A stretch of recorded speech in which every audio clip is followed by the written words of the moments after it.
mengaruhi aktivitas kita di dunia nyata. Karenanya harapannya adalah etika itu tidak sekedar etiket, di mana kita membedakan ruang atau tempat ya untuk bisa menerapkan value kebaikan.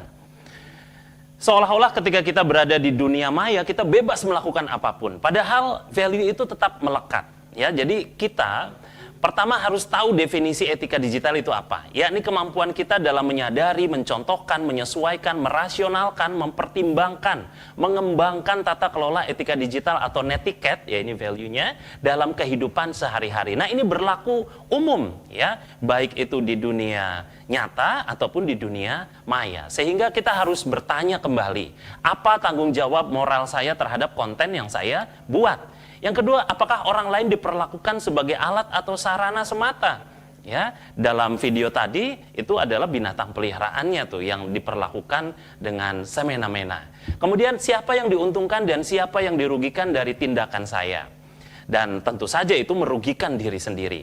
Yang keempat, apa yang didapatkan korban? Jadi kalau ada sebuah kasus, misalkan ada pelaku, kemudian ada korban. Nah, jangan sampai komentar kita ini justru malah lebih membebani ataupun memberikan penderitaan terhadap korban, ya sama sekali tidak membantu. Dan yang terakhir, apakah tindakan saya mengarah kepada kebaikan tertentu? Wajib berujung kepada kebaikan. Kalau kita ragu, lebih baik jangan.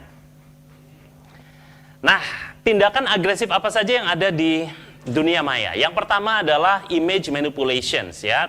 Pada pemaparan pilar sebelumnya sudah disampaikan terkait hal ini, ya AI dan seterusnya. Kemudian ada dekontekstualisasi.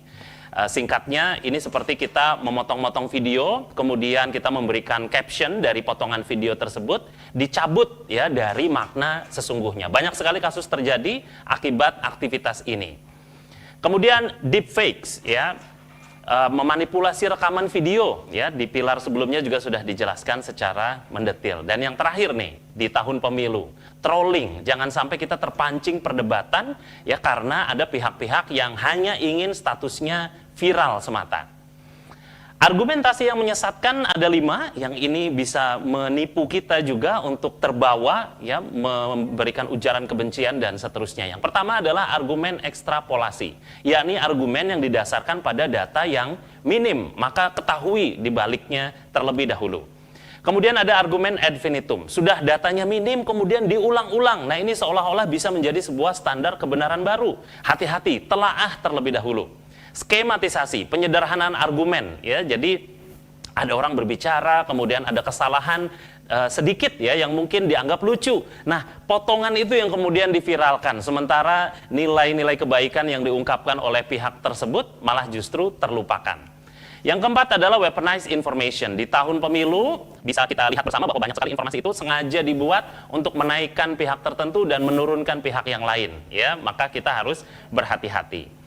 Yang kelima adalah komunikasi fatigue dalam bentuk headline yang provokatif. Jangan sampai sembarangan klik ya, waktu kita habis tidak produktif atau mungkin menyebarkan berita-berita tertentu padahal isinya tidak mewakili headline-nya sama sekali atau isinya tidak terwakili oleh headline-nya. Nah, di sisi lain, cyberbullying ini tidak hanya terjadi kepada masyarakat umum, ya banyak oknum-oknum atau kita ketahui ada oknum-oknum tertentu di luar sana yang juga melakukan ini, ya pegawai pemerintahan misalkan. Dan di tahun pemilu hal-hal ini bisa jadi muncul ketika kita membuli golongan tertentu, membuli partai tertentu misalkan, atau membuli paslon tertentu. Nah ini jangan sampai kita lakukan sebagai ASN. Apa yang harus kita lakukan? Yang pertama, gunakan medsos sesuai dengan kebutuhannya. Sekedar untuk tahu trennya apa, sehingga kita bisa membuat postingan positif ya sesuai dengan tren, itu bisa dilakukan. Tapi di luar itu jangan. Kemudian jaga dan sikap etika kita dalam interaksi di media sosial. Hindari akun-akun provokatif, buang-buang waktu. Kemudian saring informasi dan gunakan media sosial dengan optimal.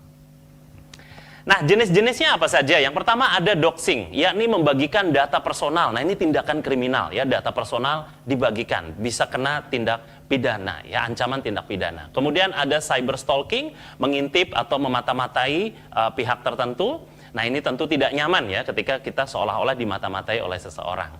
Dan yang ini juga cukup berbahaya, non-consensual intimate image ya, di mana Ada pihak tertentu membalas dendam dengan menyebarkan foto-foto atau video vulgar. Ya, hati-hati. Sekarang kasus-kasus pribadi itu bisa menjadi konsumsi umum. Hati-hati.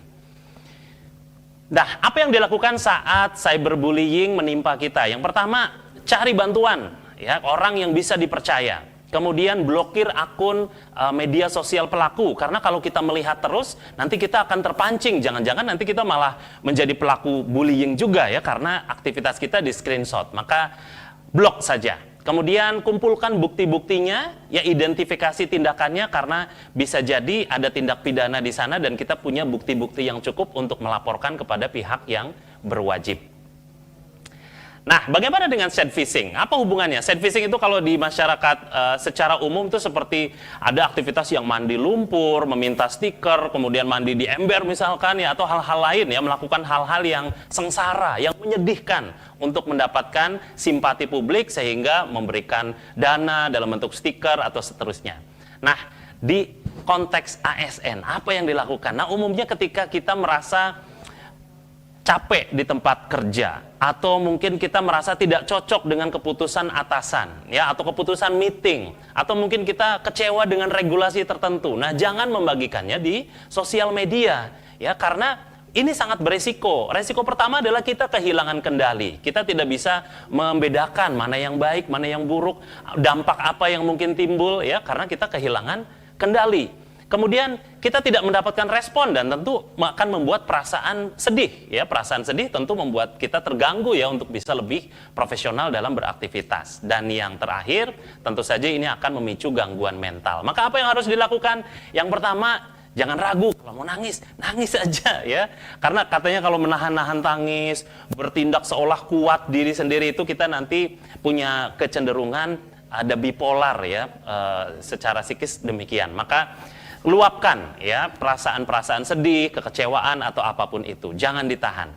Biasakan curhat secara offline ya, jangan secara online, karena bisa jadi itu dibagikan juga nanti kepada pihak-pihak yang tidak bertanggung jawab. Maka ngopi, ketemu, ngobrol itu jadikan kebiasaan ya, dan saat ngobrol ya ngobrol beneran, jangan sambil main handphone ya. Journaling. Nah, kalau kita tidak bisa menemukan teman atau rekan dan sahabat yang bisa kita curhat ya, maka catat ya, pastikan semua selesai dari unek-unek kita tersebut dan lakukan aktivitas fisik ya. Peribahasa lama, mens sana in corpore